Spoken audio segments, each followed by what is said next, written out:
terorisme. Ada 13 bom yang sudah kami sebar di santero kota Jakarta. Kirimkan 100 Bitcoin melalui Indodax, atau bom-bom tersebut akan kami ledakkan setiap 8 jam sekali.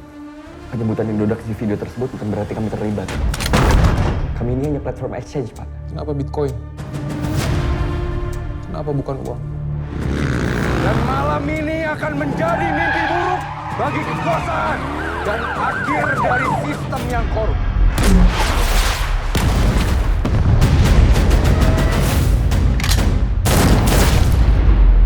Mereka seakan-akan dipersiapkan untuk mati di sana.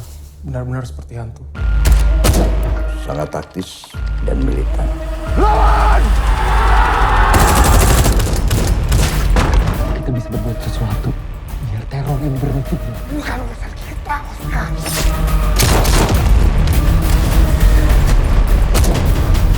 Kita kembalikan yang sudah mereka hancurkan.